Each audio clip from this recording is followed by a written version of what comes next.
So now we have covered the 4 exercises.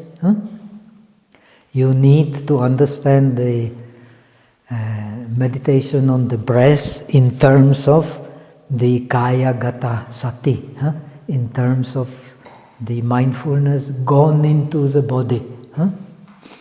This mindfulness gone into the body is the base also for concentration and also for wisdom.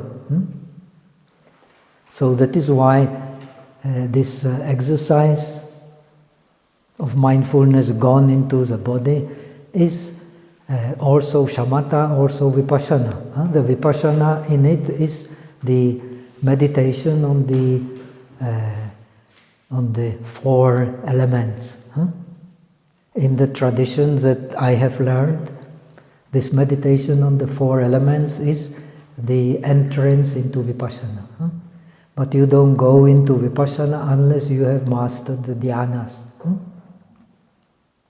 This is the Abhidharma tradition, which I had the privilege to learn in Burma, where it has been preserved. This tradition basically comes from Sri Lanka, but if you study Northern Buddhism, you will find that it is also the Kashmiri tradition. Kashmiri tradition of yoga also.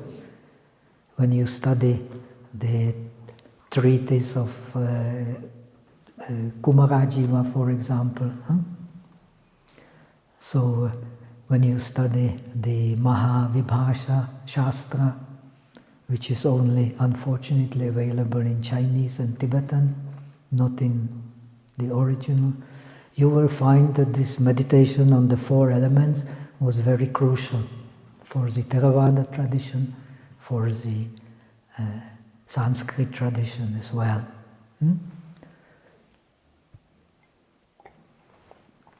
This meditation is not enough emphasized, but you will find also in Tibetan Buddhism, the meditation on the elements is very, very important, but it is not quite the same. So when we understand the object, when we understand that the object is actually not different from emptiness, it dissolves. This is also very important for understanding Vedanta, which is of course related to this, especially the non-dualistic understanding of Buddhism. So this dissolution of the paramanu, of the atoms, is of utmost importance. Atoms, paramanu, are the smallest part of the matter, but they are not real. Therefore, the matter is also not real. The paramanu are not real. Now, even in our time, the physics has come to this conclusion, but it does not mean that our approach to life has changed. We still believe that this table which is there is really something existing, and this world that is there is really something existing. And we are absolutely convinced that it remains the same. But this is an error from the point of view, especially of the non-dualistic understanding of reality. That is why in Yogacara, and I believe it is also the most important meaning of Buddhism, we have to understand the mind to understand the outer reality. We cannot understand the mind through researching the outer reality and through researching the mind as outer reality. It does not work. It is not possible.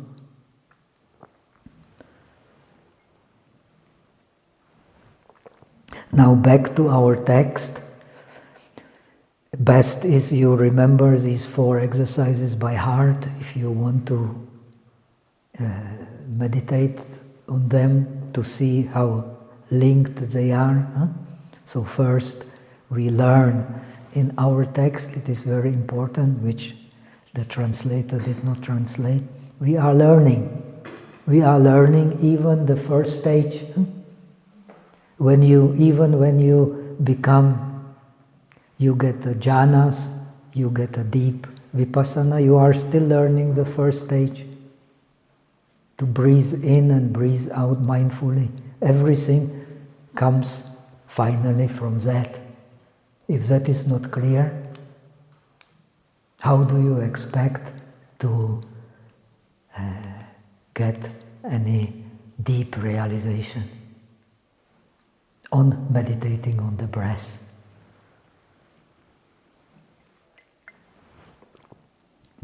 So the beginning cannot be separated from the end. This is the non-dualistic approach, which is extremely useful.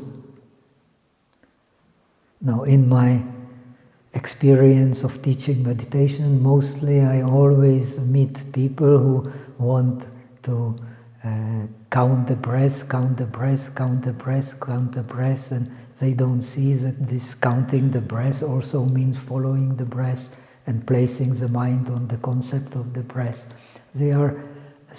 They remain in darkness. This breath you cannot hold, you can only hold the concept of the breath. This is very important to understand. So you cannot separate the different stages which are explained, they come together. What you analyze also as the 4 elements is not the, so to say, the real breath from the non-dualistic point of view. It is the concept of the breath. Your body has to be shining in order to disintegrate the breath into the kalapas and kalapas into the basic elements. The 4 elements, the color, the taste, the smell. This is what we are.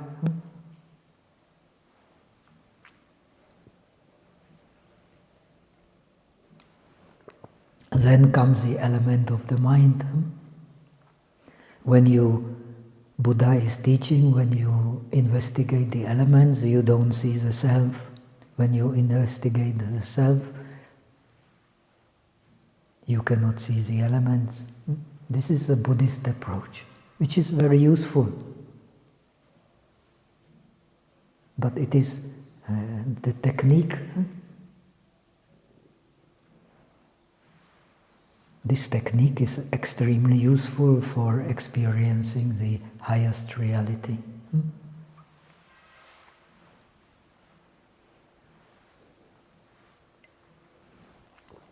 When you have the highest reality, it is not for holding, but it is for letting go. That is the same. But to experience the highest reality, to understand the principle of non-self, of the elements, is extremely helpful. So that is the Buddhist approach. Now you also apply it to the breath, you apply it to shamatha, you apply it to vipassana. The highest reality is you cannot hold, but the reality is the structure of the mind. That is yogacara. When you understand the structure of the mind, you get the key for understanding the reality. And this is what you also experience in meditation on the breath. That's why the meditation on the breath in Theravada tradition, in the Sanskrit tradition, is key for getting the liberation. Because you have to have mindfulness in your experience of body, in your experience of sensation, mind, and the mental objects, to be able to see that there is nothing to grasp. In the ultimate reality, there is nothing to grasp. Therefore, it is there, but anirvachaniya, unspeakable.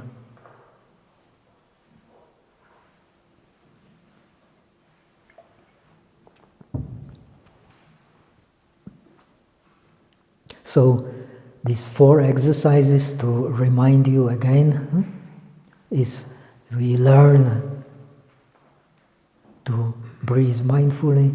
Learn to breathe mindfully means counting the breath, but you don't need necessarily when you advance to count the breath. But if your mind is the wild horse, it is the best technique to make it tame. The Visuddhimagga gives many good examples. When you have a newly born calf, it's only like a naughty child. It only wants to run around, and you have to bind it to a pillar. All the farmers know. Otherwise it will be nuisance. When you bind it to the pillar, it will obey. Similarly, when you catch the wild elephant, if you want to tame him, you have to bind him to the pillar, a very solid pillar, so that it calms down. The wild elephant can be very, very dangerous. But when you bind it to a pillar, he can go around, but not far. So he will finally become tame. The similar is counting. When the mind does not become tame, it will give a lot of trouble.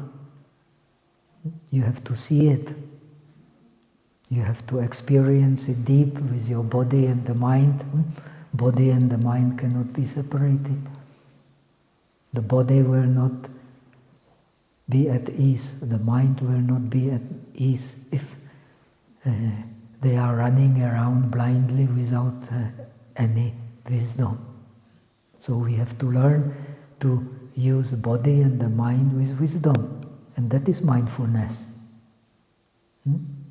That is mindfulness.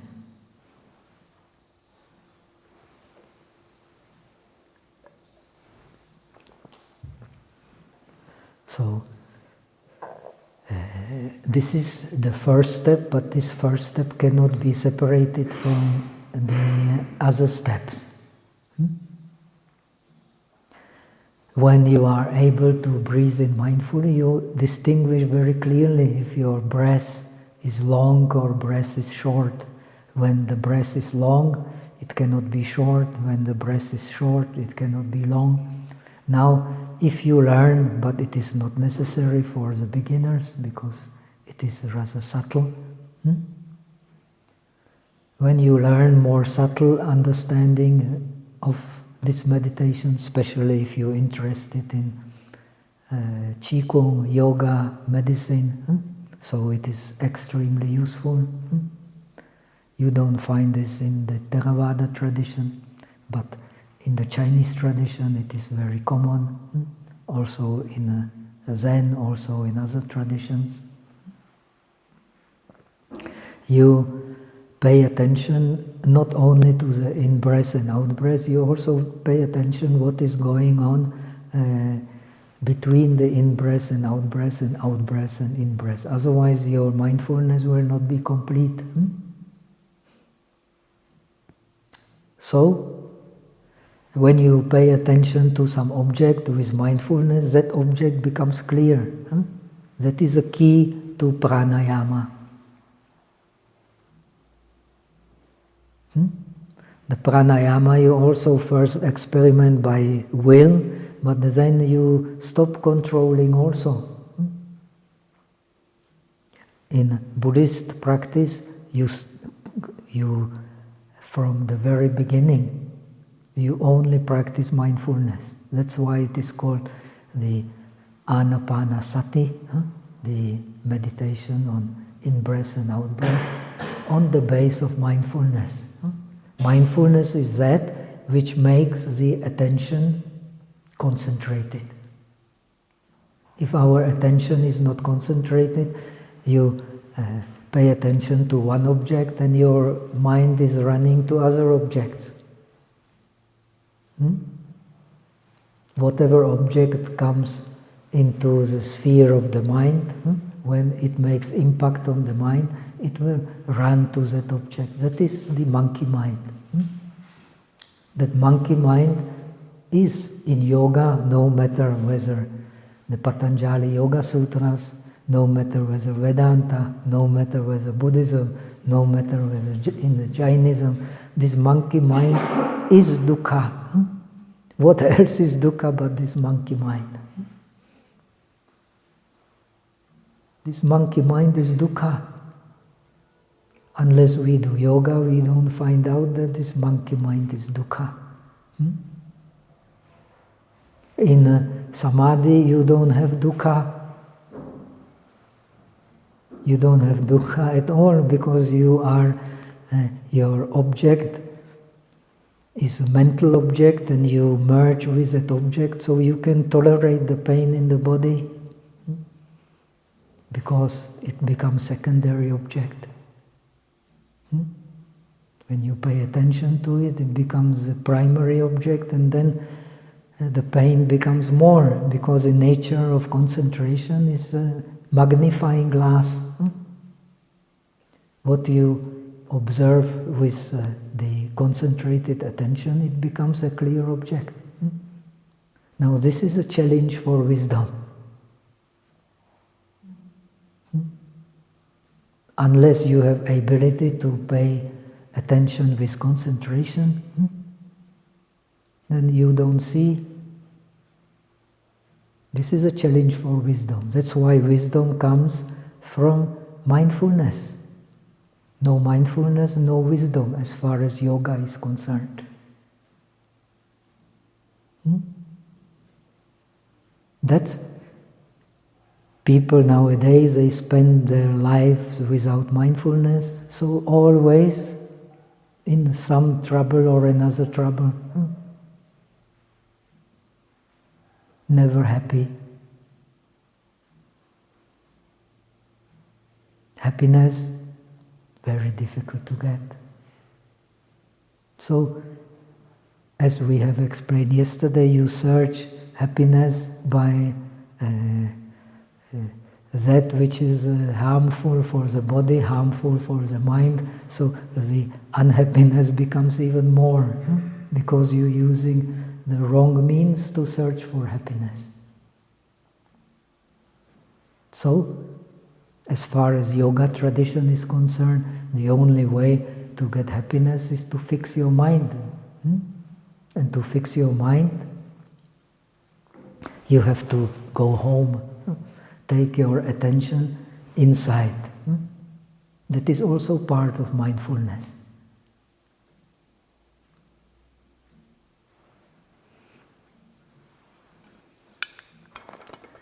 What you do is based in mind. If you concentrate it, what you do will be smooth. If you not concentrate it, whatever you do with your body, with your speech, will be mess. We don't want to live in mess, we need mindfulness. So, to get mindfulness, you meditate on the breath. To meditate on the breath, you have to understand the meditation on the breath. So these 4 exercises are the base for that meditation, because you take attention to inside the body. Don't let it run outside the body.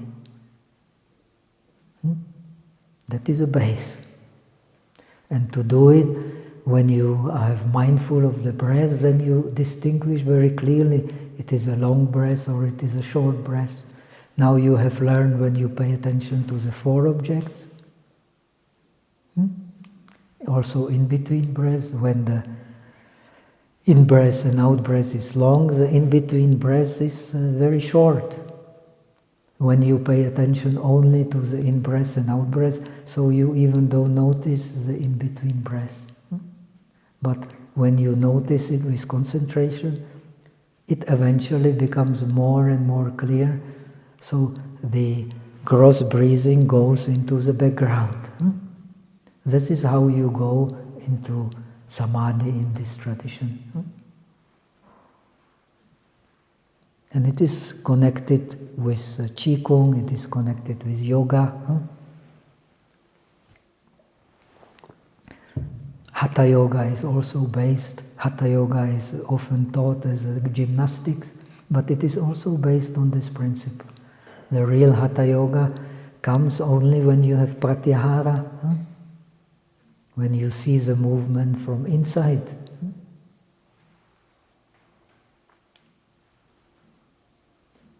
That is very important. So you see your speech from inside, you see your movement from inside, you see what you do from inside. That is a sati. Then you distinguish very clearly it is a long breath or a short breath. If you meditate on this more subtle method, then when you will experience very, very clearly when the long breath is there, there cannot be the in-between breath, or what text calls interim breath will be very short. When the interim breath becomes long, then you don't need to think about it. Naturally, you witness how this gross breathing goes into the background. When it goes into the background, it becomes secondary object, not the primary object.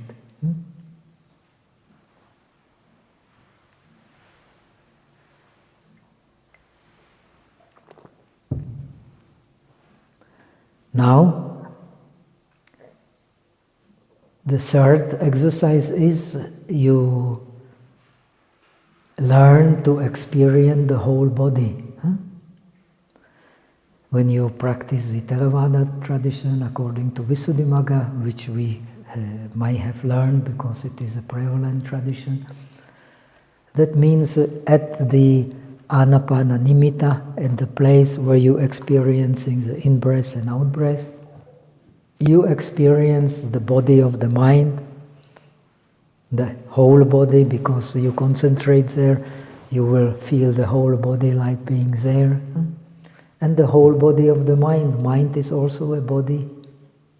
Why? It is composed of the mental factors like will, sensation, perception, attention. Without them, what is mind? You cannot hold it.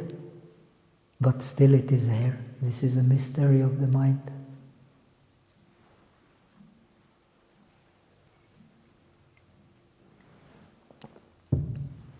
On this mystery of the mind is a whole Yogacara based. That mind which you cannot hold is a subtle mind. And the subtle mind is the key to understanding that is that which is beyond the mind which you can grasp. If you don't have a subtle mind, you will not solve the mystery, you will not untie the nets, the knots which are tying us to suffering. It's impossible. You have to experience a subtle mind. And the subtle mind in this Yogacara tradition, that is the alaya.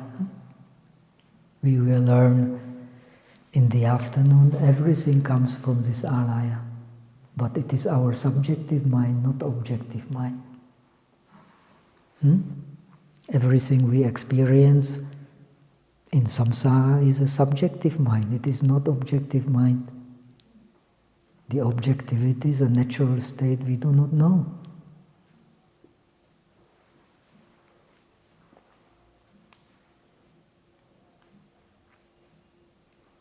But we can have, this is why we are studying awakening of faith in the Mahayana.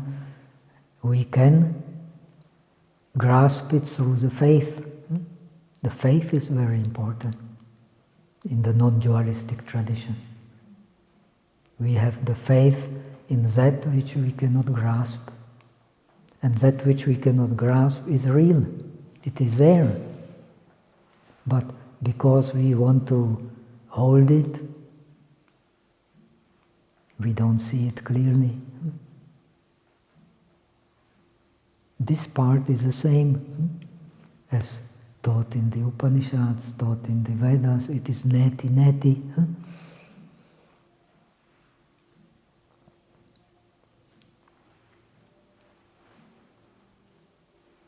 So,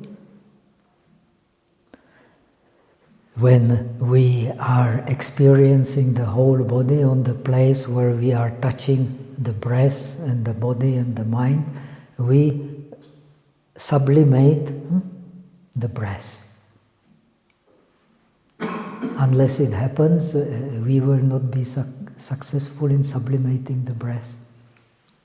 When we sublimate the breath, when it becomes subtle, the mind can either merge with it, that is dhyana, but in the non-dualistic tradition, it is good to let it merge, but this is not, of course, the aim. The aim is to understand that the object and subject, they are inseparable. That's why it is called non-dualistic tradition. One who separates the object and the subject, that is our illusion. Call it Maya, call it dream. Actually, we beings, we are living in a dream. That part is same in Taoism, same in Buddhism, same in actually in deep Indian philosophy. We are living in a dream.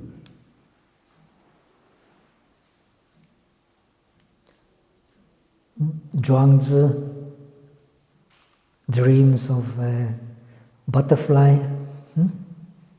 When he wakes up, he cannot find any certainty if he is a butterfly or a Zhuangzi. The king Janaka sees his kingdom is burning in his dream. So he runs away. Then he wakes up and sees that there is no kingdom, nothing is burning, everything is a dream. Then he gets a deep realization.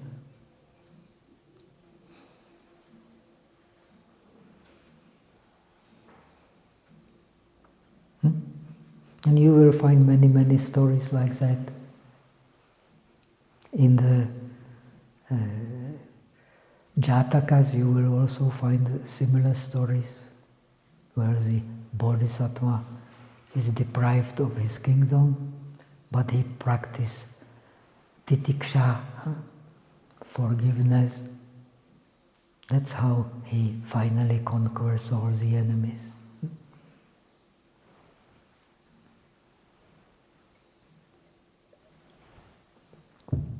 So, these are the steps. Now we come back to the text. This last part of the text is especially important for understanding the northern tradition of meditation.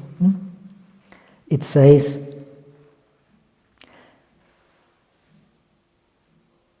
the fourth exercise, I am at the end of the page 12. End of the page 12.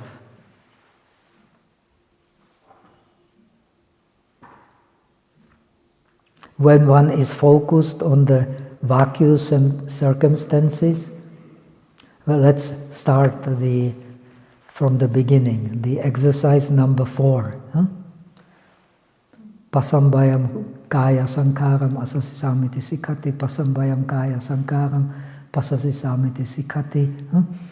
Venerable Aruno, he has some health problem, he has to take a medicine. He has excused himself, no problem, please don't look at him in a suspicious way. Okay, huh? So exercise number 4, it is a key. When the inhalation and the interim inhalation have ceased, there is an absence of inhalation and exhalation.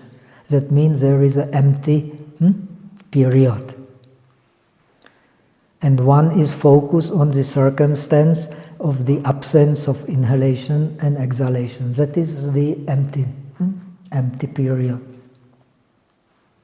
When the exhalation and interim exhalation have ceased, so you have exhalation that I told you, and then you have the echo of exhalation.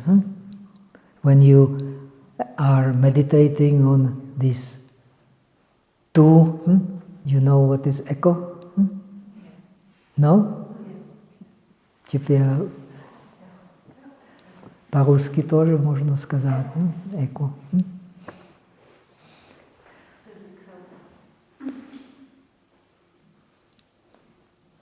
So, when you breathe in and you are mindfulness, so after breathing in, there is some kind of wave in your body going up.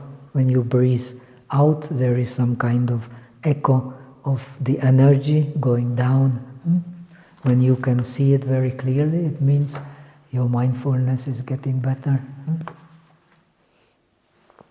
The breathing is a process, and coming from one stage to the another stage in the process, you cannot divide them. You cannot divide the subtle breath and the gross breath. They are all just one, the breath. Visuddhimagga, as I told you, gives a very wonderful example. You jump out of the train, and if you want to stop, you will fall. You have to run behind the train. When I was, not to make things very serious, I tell you a little story. When I was in Prague, I grew up in Prague as a kid. So there were the street trams. You could jump in and jump out always. And now it's all automatic doors. So we naughty kids, we always, these trams in the bend, they were going very slowly. So we always jumped into the tram when the conductor comes. We jumped out, doing a lot of nuisance. So at the time the conductor was sitting in the wagon, and so you waited till he comes and then jump out and have a ride for a while.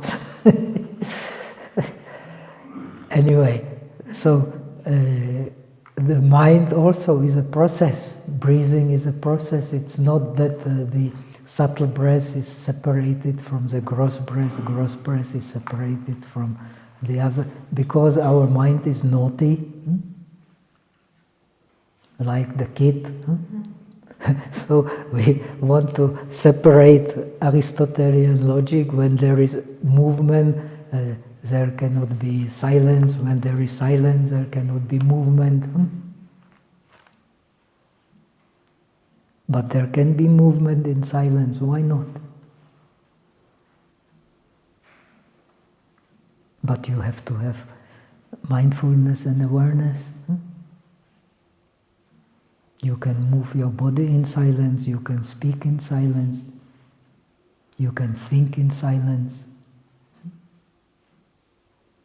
And that is wisdom.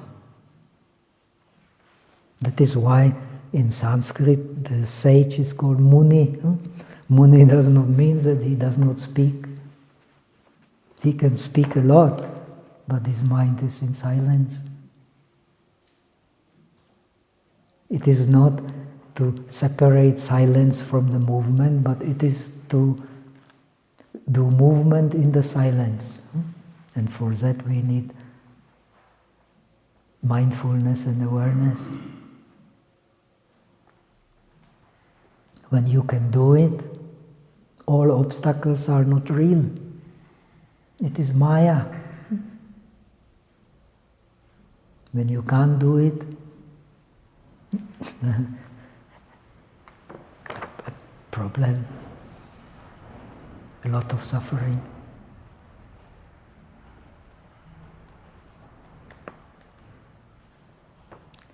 So, when one is focused on the vacuous circumstances of their cessation due to their absence, due to their emptiness,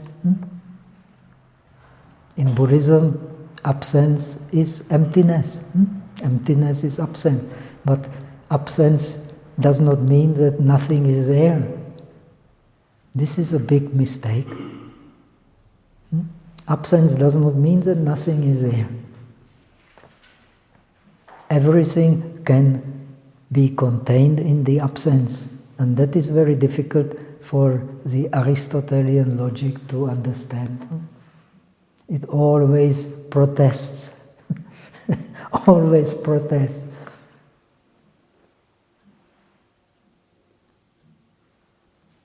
That in yoga or in Buddhism is called pratigha, pratihan. It wants to strike against something. No forgiveness, titiksha. Always want to strike against something. So, no peace.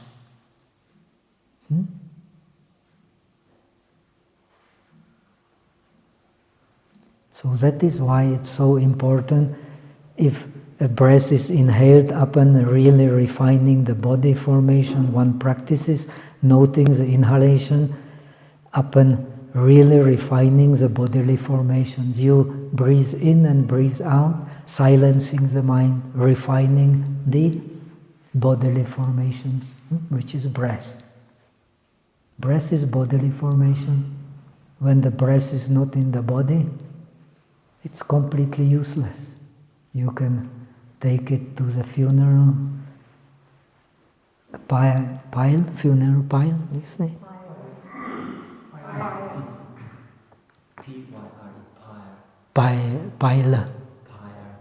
Pyre.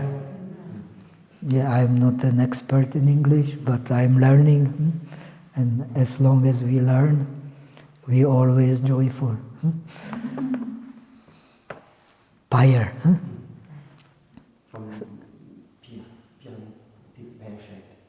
Oh, yeah, d'accord. So, pyre. If the breath is not in the body, but you don't normally see the subtle breath. That's why in Indian literature, many stories, the yogis taken to the funeral, pyre, and they jump up. Why? Because the ordinary mind does not see the subtle breath. Only a yogi can see it.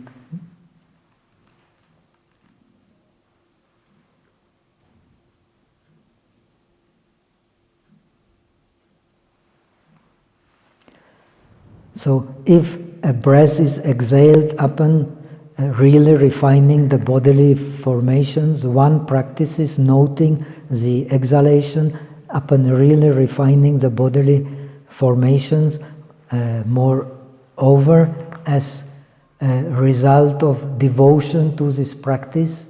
Devotion to this practice, very important. If we don't have devotion to what we do, we cannot succeed. That is Shraddha.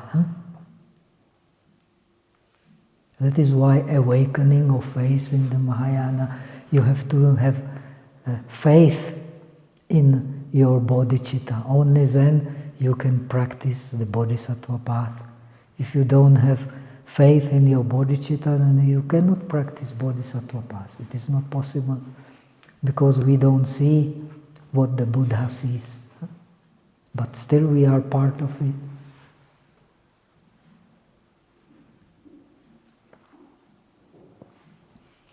So, a result of a devotion to this practice, a cultivation of it, and frequent repetition, bahuli kritva, bahuli kata, as the sutras always say. We have to, the practice has to be bahuli kata, has to be practiced frequently with devotion, then you can only succeed. There is no other way.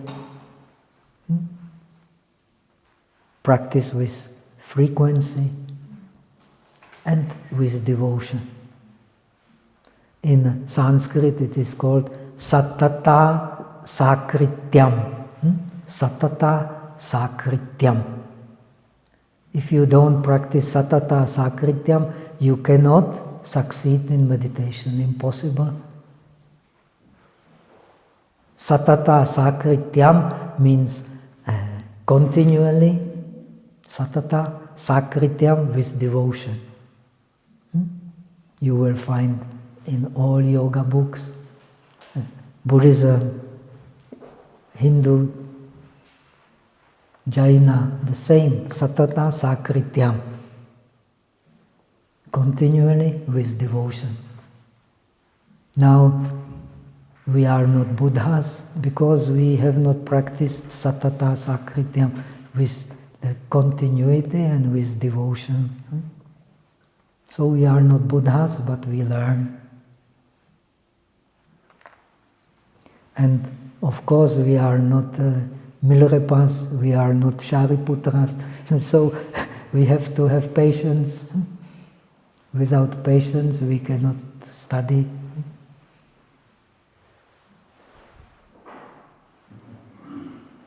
So now comes a very important point. There occur rough inhalation and exhalation, whose contact is painful for one who is not thoroughly trained. This is a crucial point. You want to understand why the Anapanasati Sutta explains first Digham asasanto digham asasamiti pajanati, digham pasasanto digham pasasamiti pajanati. First I breathe in and out a long breath, then I breathe in and out a short breath. Why the first long breath, then the short breath? It does not explain. It only explains when you're noting, when there is a long breath, you're noting because you have sati, when is a short breath. It does not explain why the Buddha puts the long breath first. But it is very logical. When you think for a long time, you will find yourself. When you meditate, first you have to relax. When you relax, you will not pay attention too much to your obstacles in the body, to your obstacles in the mind. Relaxation is a key to meditation. You want to meditate, you are not relaxed, you want to catch the moon with your hand. It is impossible. In order to meditate, we have to relax.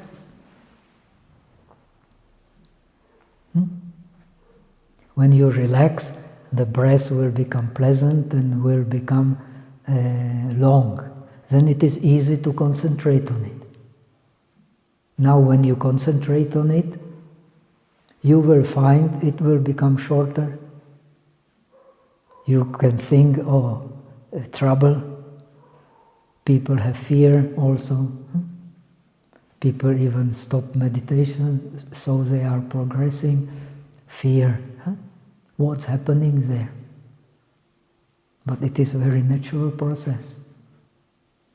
But because here it is explained, whose contact is painful for one who is not thoroughly trained, so you panic. That is also advantage of this meditation, paying attention to the interim period. Then you develop your mindfulness slowly. And you see the interim breath. After breathing in, there is this wave in the body.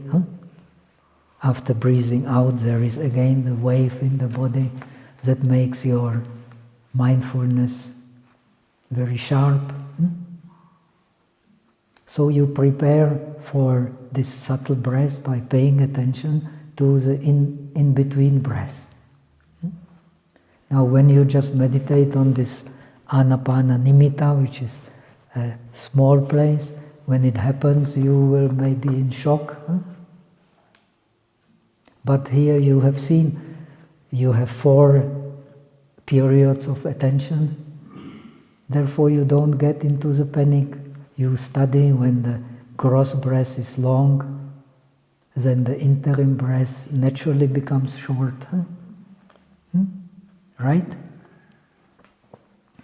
So it becomes painful, contact becomes painful with the breath for one who is not thoroughly trained if the breath becomes short, and breath naturally becomes short and more subtle when you have concentration. But it is nothing bad. The bad is the mind which observes it, not the breath.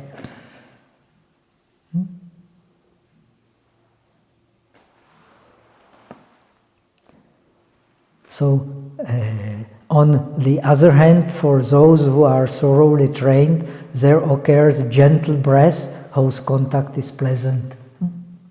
As long as your contact with the meditation object is not pleasant, you cannot go into deep concentration or deep vipassana. It is not possible. You can only do that which is possible, you cannot do that which is impossible. That is why the wisdom of dependent origination is a wisdom of bhavya, abhavya, what is possible and what is not possible. That is a Buddhist wisdom. Buddhist wisdom is knowing what is possible, knowing not what is impossible. You want to do impossible, you are in trouble. You are in trouble in meditation, you are in trouble in everyday life.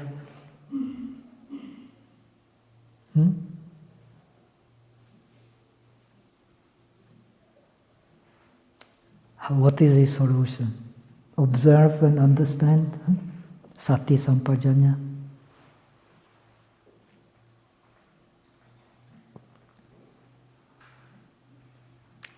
So this pleasant contact has a very technical word in yoga. It is called prashrabdi or pasadi in Pali.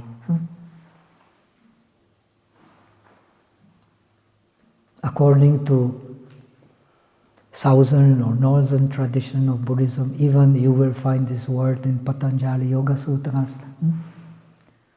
Unless you have the prashrabdi, so you are, so to say, preparing for shamatha, preparing for vipassana, but it is not yet, as Sandhi Nirmochana Sutra teaches, it is neither shamatha nor vipassana, but adopting to shamatha, adopting to vipassana.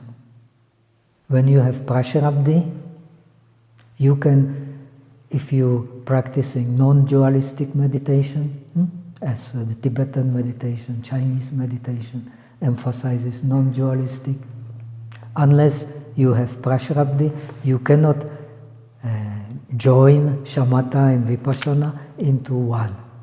Impossible. And the non-dualistic meditation is joining shamatha and vipassana together. That is why practice of jhanas is very important, but it is not emphasized.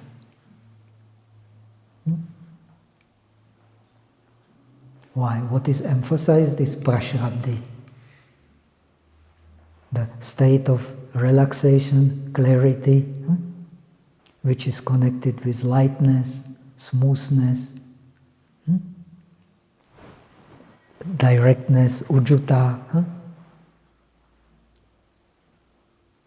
All these are aspects of pasadi, pliancy. Ujuta, lahuta, lightness, muduta, mridu, soft. They all come together. And also straight. When you become soft, light, you become straight. You become straight naturally. Not by effort, but naturally. That is the ideal of non-dualistic meditation. Straight, but naturally. Not by force. How can you do it? Because your mind is silent. If your mind is not silent, you cannot do it. You are in offside. You are trying to do impossible. If you do impossible, how can the result be good? So you can do possible, but in this tradition, in non-dualistic tradition, as explained in Tibetan tradition, Chinese tradition, same, the essence of non-dualistic meditation is get into this process of relaxation and clarity, so that you feel lightness, smoothness, pliancy, directness.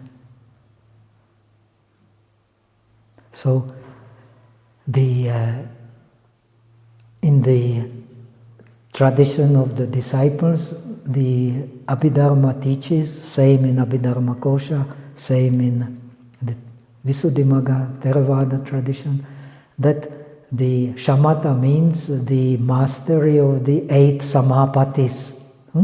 That is the Abhidharma definition of shamatha. Same in Abhidharma Kosha, same in Visuddhimagga. You have mastery of the shamatha when you have the 8 samapatis, 8 attainments. Sampat, attain. When you have the 8 attainments, you become the master of shamatha.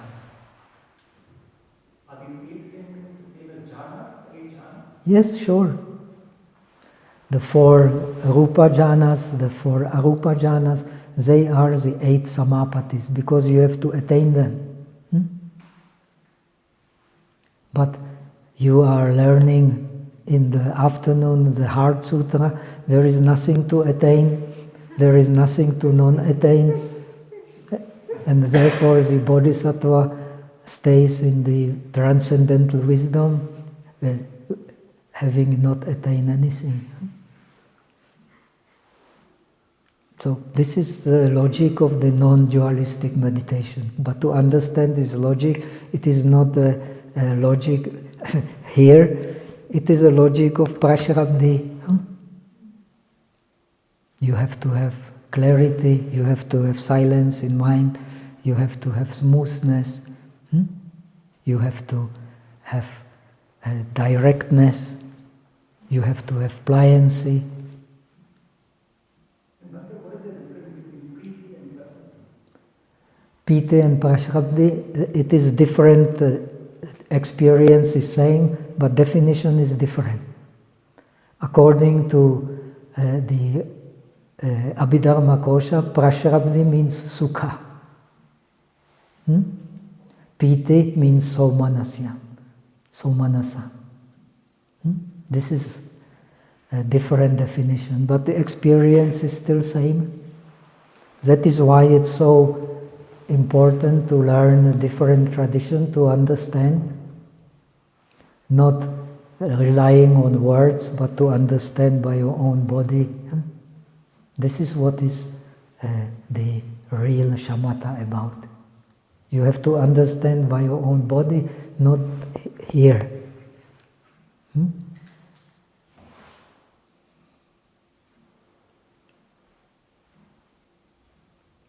The 5 elements of the first jhana says vitakka vichara, preeti, sukha and ekagata.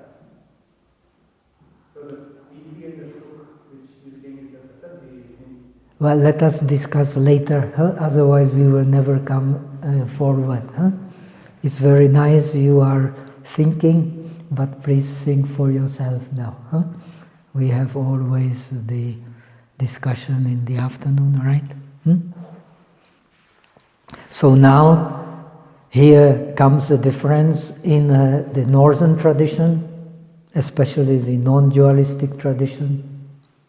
You will not find in the scriptures of the disciples, but you will find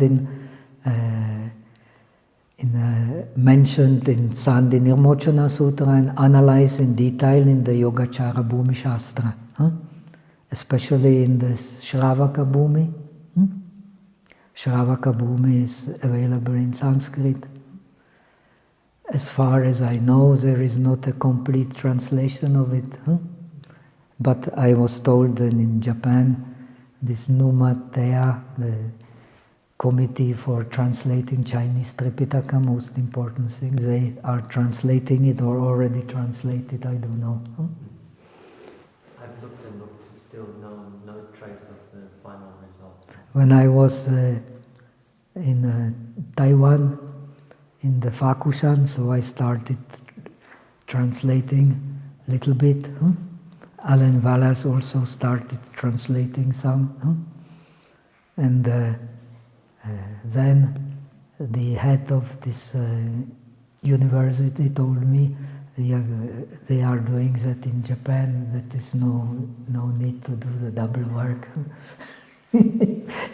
He has studied in Japan, Venerable Huiming, so he had some overlook over that, but it was quite a long time ago. It was in the maybe 20 years ago, but still nothing came out. It is very long, this one, and it has many places which are not easy to translate, especially if they want to do references and all that. Anyway, so now we come to the non-dualistic tradition. In the non-dualistic tradition, we explain the shamatha meditation on the base of 9 chitta sthitis. The 9 abodes of the mind in shamatha. 9 abodes of mind in shamatha.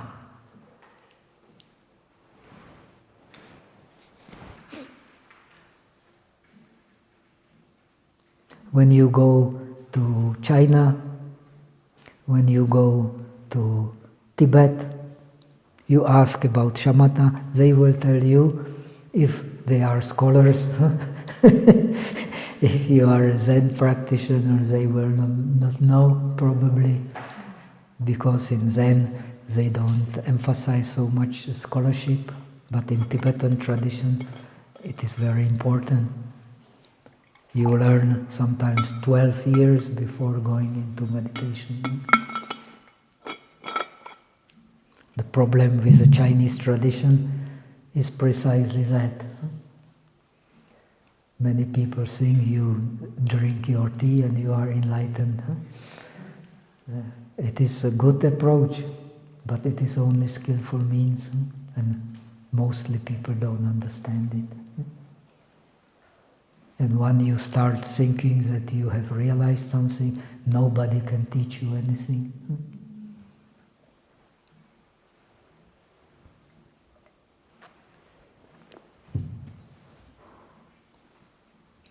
That is why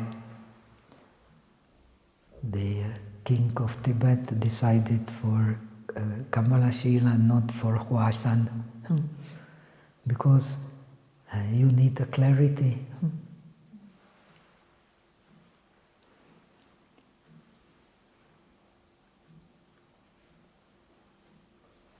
But this approach is very, very effective. But the clarity is very important.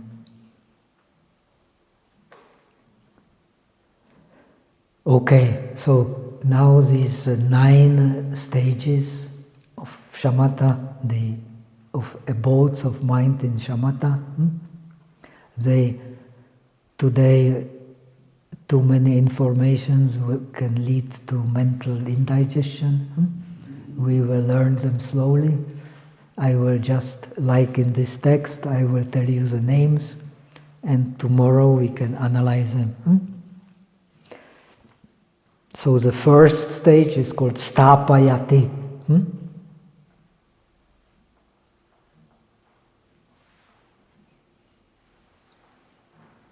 Sthapayati means establishing.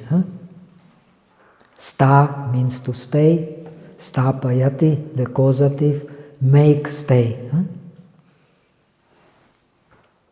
Sthapayati. You have to establish your mind on the meditation object. If you don't have a meditation object, you will be in trouble establishing your mind. If you are master in meditation, you don't need any meditation object. But unless you have trained a long, long time with an object, very difficult to establish the mind.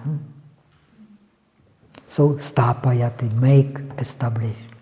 You choose a suitable object. In Visuddhimagga, you will have 40 objects, suitable objects for establishing the mind. But there are many, many others also in different traditions.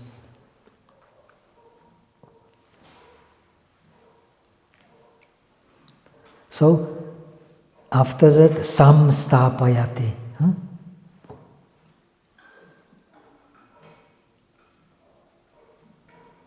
Sam means together. Make the continuity by establishing the object.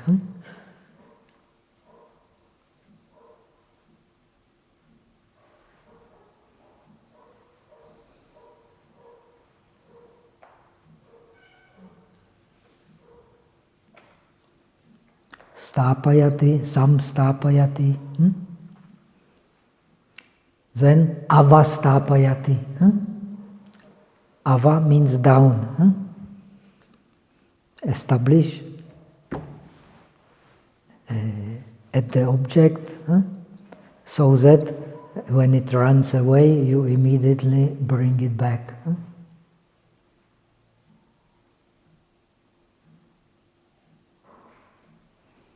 Then upasthapayati.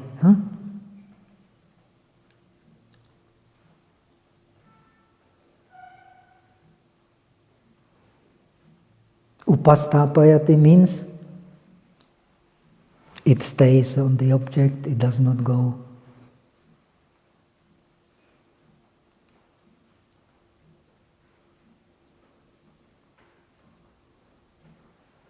Dhammayati. Dhammayati means to subdue.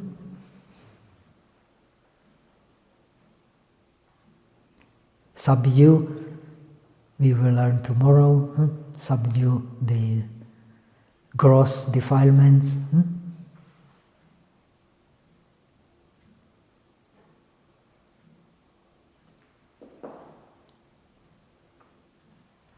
Then shamayati, appease. That is prashadhi.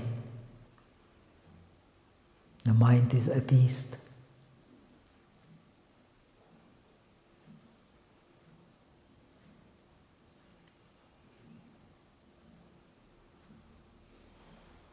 So when it is appeased, it gives you pleasure.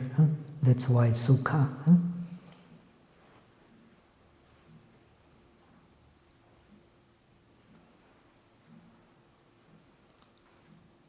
Then vyupashamayati. Vyupashamayati. Vyupashamayati. Very much appeased.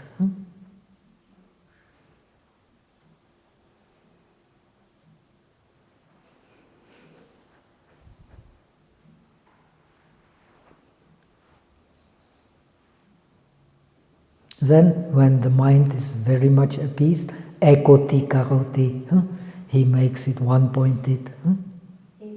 Ekoti karoti, makes it one-pointed.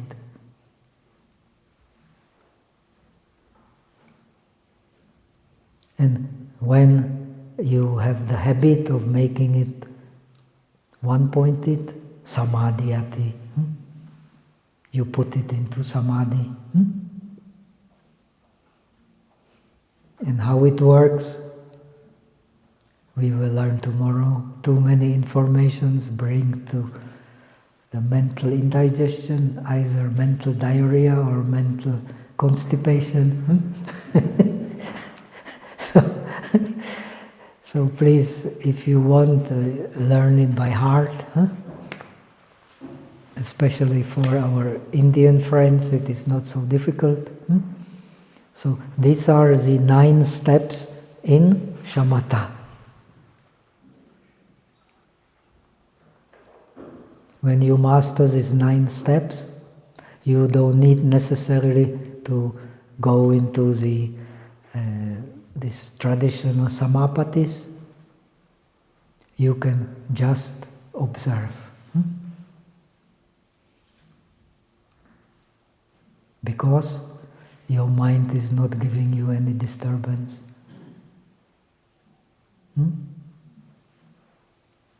If your mind is giving you disturbance, and it can happen even in jhana, it does not mean when you are in jhana that your mind is not disturbing.